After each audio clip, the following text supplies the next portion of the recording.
صلی اللہ علیہ وسلم ارشاد فرماتے ہیں اقرؤوا القرآن فإنه یأتی یوم القیامۃ شفیعا لأصحابی، یعنی تم قرآن مجید کو پڑھو کیونکہ یہ بروز حشر تمہارا شفیع اور مددگار ہوگا۔ اب میں آپ کو بتاؤں کہ اس دنیا میں، اس جہان میں بہت سے ماہر پائے جاتے ہیں۔ کوئی ریاضی کا ماہر ہے تو کوئی انگریزی کا جاننے والا ہے، کوئی ہندی کا جاننے والا ہے، کوئی ماہر فلکیات ہے، طرح طرح کے ماہرین اور پروفیسر اور ریسرچ اسکالر پائے جاتے ہیں، لیکن اللہ کے رسول صلی اللہ علیہ وسلم نے کسی کو یہ نہیں فرمایا ہے کہ وہ ڈاکٹر سب سے بہتر ہے، وہ فلاں انجینئر سب سے بہتر ہے، وہ فلاں ریاضی کا جاننے والا سب سے بہتر ہے۔ اگر اللہ کے رسول صلی اللہ علیہ وسلم نے کسی کو فرمایا ہے کہ سب سے بہتر جو ہے اس کو یہ فرمایا ہے خیرکم من تعلم القرآن وعلمہ، یعنی تم میں سب سے بہتر وہ ہے جو قرآن کو سیکھے اور اس کو سکھائے۔ عزیزان ملت اسلامیہ، میں آپ کو بتاؤں جس زمانے میں ہماری حضور رحمت عالم صلی اللہ علیہ وسلم تشریف لائے، وہ زمانہ بربریت کا زمانہ تھا، وہ زمانہ تاریخی کا زمانہ تھا۔ ہمارے حضور جب تشریف لائے لوگوں کے سامنے قرآن مجید کو رکھا، وہ قرآن مجید جس میں تمام امراض کے لیے شفا ہے،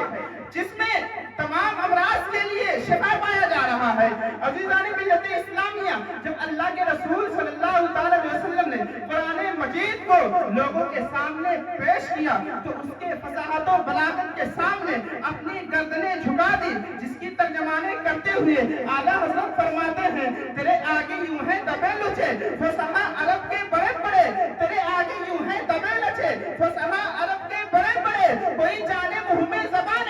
نہیں بلکہ جسم میں جان ہے۔ عزیزان ملت اسلامیہ، جب اللہ کے رسول صلی اللہ علیہ وسلم نے جو کلام عرب قرآن مجید کو لوگوں کے سامنے پیش کیا تو اس کے فصاحت و بلاغت کے آگے جو بلغائے عرب تھے، جو فصحائے عرب تھے، انہوں نے اپنی گردنیں جھکا دی، یا تو انہوں نے قرآن مجید کے فصاحت و بلاغت کو اعتراف کر کے یا تو وہ مشرف اسلام ہو جایا کرتے تھے، یا تو اس کے سامنے اپنے خاکساری اور عاجزی کا اظہار کر دیا کرتے تھے۔ میں نمونے کے طور پر چند مثالیں آج تمامی حضرات کے سامنے رکھتے چلوں۔ حضرت جبیر بن مطعم رضی اللہ تعالیٰ عنہ ہیں، وہ بارگاہ مصطفیٰ میں آتے ہیں، اللہ کے رسول صلی اللہ علیہ وسلم ہیں، نماز فجر ادا کر رہے ہیں اور اس میں سورہ طور کی تلاوت فرما رہے ہیں، اِنَّ عَذَابَ رَبِّكَ لَوَاقِعٌ مَا لَهُ مِن دَافِعٍ، بے شک تیرے رب کا عذاب ضرور واقع ہونے والا ہے، اس کو کوئی ٹالنے والا نہیں ہے۔ حضرت جبیر بن مطعم کا بیان ہے کہ جب میں نے اتنا آقا کائنات صلی اللہ علیہ وسلم سے سنا تو میرے رونگٹے کھڑے ہو گئے اور مجھے ایسا محسوس ہو رہا ہے کہ گویا رب کا عذاب میری طرف آ رہا ہے۔ جب میں نے قرآن مجید کو سنا تو اس کے خیر و برکت سے میں کلمہ پڑھ لیا اور مشرف اسلام ہو گیا۔ عزیزان ملت اسلامیہ، اور آگے چلے، حضرت عمر رضی اللہ تعالیٰ عنہ اسلام کے کتنے سخت دشمن تھے۔ جب وہ اپنے گھر سے نکلتے ہیں،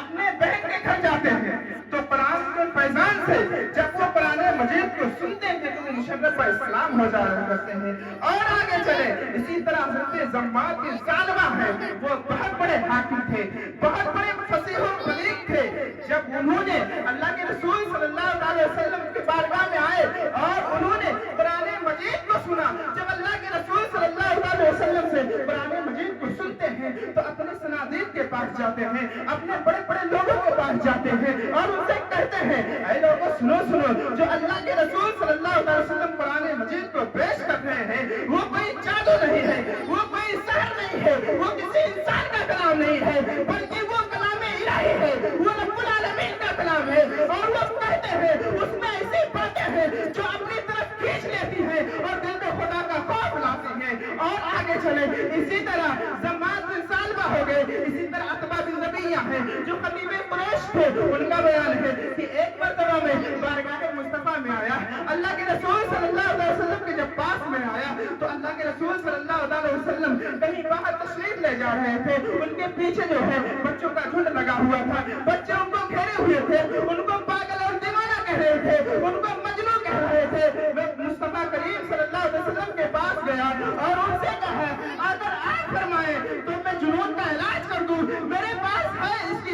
اگر آپ کہیں، اگر آپ اجازت دیں تو میں اس کی علاج کر دوں۔ اللہ کے رسول صلی اللہ علیہ وسلم رب کی حمد و ثنا بیان کرنے کے بعد قرآن مجید کو پڑھا کرتے ہیں، تو ان کا بیان ہے کہ جب میں نے قرآن مجید کو سنا تو میرے دل کی دنیا بدل گئی اور میں مشرف اسلام ہو جایا کرتا ہوں۔ دیکھا آپ نے کہ یہ کون لوگ تھے؟ یہ پہلے کفر و شرک کے ایک بیر امین میں ٹہل رہے تھے، لیکن قرآن کے فیضان سے مشرف اسلام ہو گئے۔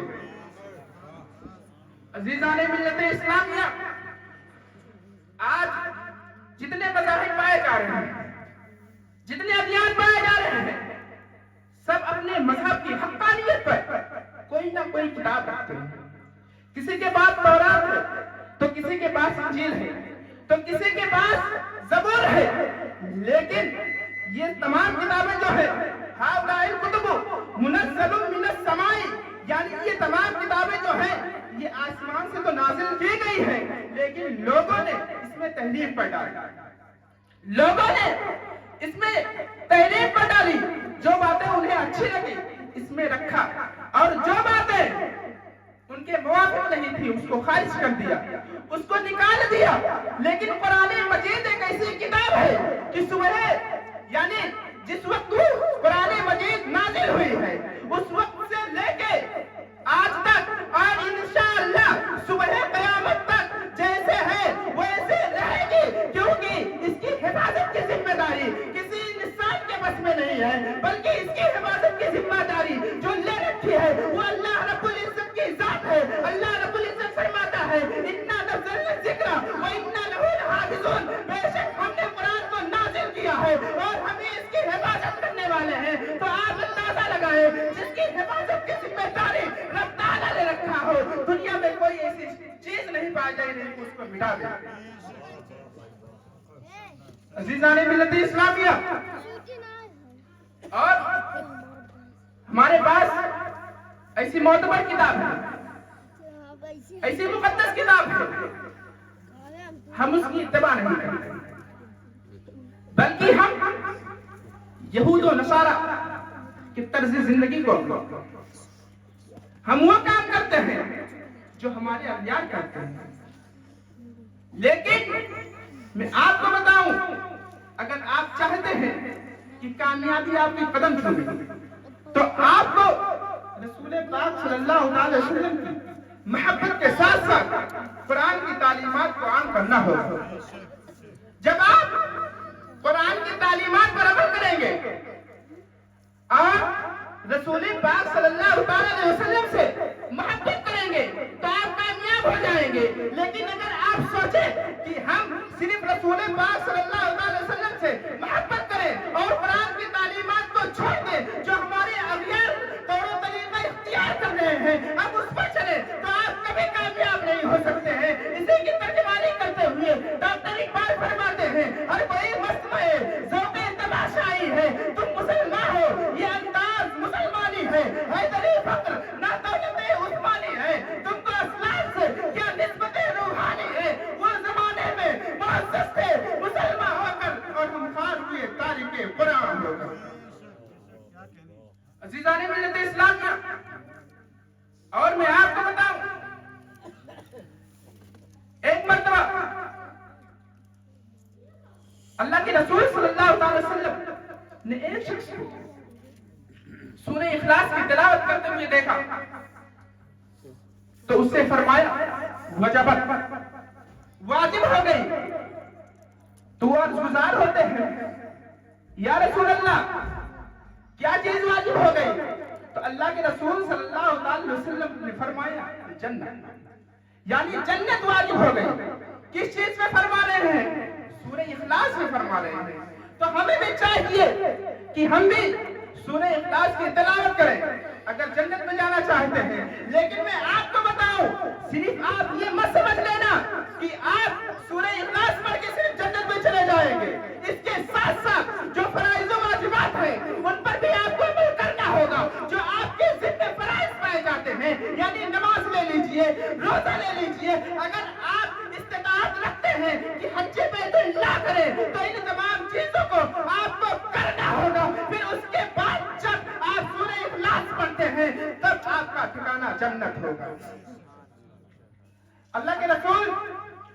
صلی اللہ علیہ وسلم فرماتے ہیں کہ لوگوں کے دلوں کو زنگ لگ جاتا ہے، جیسے لوگوں کو زنگ لگتا ہے ایسے انسانوں کے دلوں کو بھی زنگ لگ جایا کرتا ہے۔ تو صحابہ کرام عرض گزار ہوتے ہیں یا رسول اللہ اس کو دور کیسے کیا جائے، ہم اس زنگ کو دور کیسے کریں؟ تو اللہ کے رسول صلی اللہ علیہ وسلم ارشاد فرماتے ہیں کثرت ذکر الموت و تلاوت القرآن، یعنی جو دل زنگ آلود ہو جاتے ہیں ان کو دور کرنے کا طریقہ یہ ہے کہ آپ موت کو کثرت سے یاد کریں، اور دوسری بات جو بتائی وہ آپ تلاوت قرآن کریں۔ اب جب آدمی موت کو کثرت سے یاد کرے گا، موت کو وہ ہمیشہ یاد کرے گا تو پھر وہ نماز کے قریب جائے گا۔ جب وہ موت کو یاد کرے گا تو کسی کے غیر کے حقوق کو نہیں ہضم کرے گا، وہ حق طلبی نہیں کرے گا بلکہ وہ حقوق کی رعایت کرے گا، کیونکہ اللہ کے رسول صلی اللہ علیہ وسلم ارشاد فرماتے ہیں اکثروا ذکر حاصم لذات الموت، یعنی شہوتوں کو توڑنے والی موت کو کثرت سے یاد کرو۔ جب آدمی موت کو کثرت سے یاد کرے گا تو اس کے دل سے دنیا کی محبت چلی جائے گی، اور جو ایمان و عقیدے کی بات ہے اس کے دل میں راسخ ہو جائے گی، اور اس کے ساتھ ساتھ وہ تلاوت قرآن کرے گا، یعنی قرآن کی تلاوت کرے گا تو اس کے نامہ اعمال میں نیکیوں کا اضافہ ہوگا۔ یعنی جب آدمی قرآن مجید کی تلاوت کرتا ہے تو اس کے نامہ اعمال میں نیکیوں کا اضافہ ہوتا ہے، اور اس کے نامہ اعمال سے جو گناہ ہوتے ہیں وہ مٹا دیے جاتے ہیں۔ تو جب آدمی موت کو یاد کرے گا اور تلاوت قرآن کرے گا تو اس کا جو دل زنگ آلود ہے وہ دل صاف ہو جائے گا۔ عزیزان ملت اسلام، تو ہمیں بھی ضرورت ہے اس بات کی کہ ہم قرآن کی تعلیمات کو عام کریں۔ یہ میں نہیں کہہ رہا ہوں کہ آپ اپنے بچوں کو صرف پڑھائی نہ کریں، پڑھائیں، لیکن کم سے کم اپنے بچوں کو اتنی تعلیم دے دیں کہ اگر آپ کا انتقال ہو جائے تو بچہ قبر پہ جا کے سورہ فاتحہ تو پڑھ سکے، وہ نماز روزہ کی ادائیگی پر تو قادر ہو۔ اتنی پڑھائی کرا دینی چاہیے۔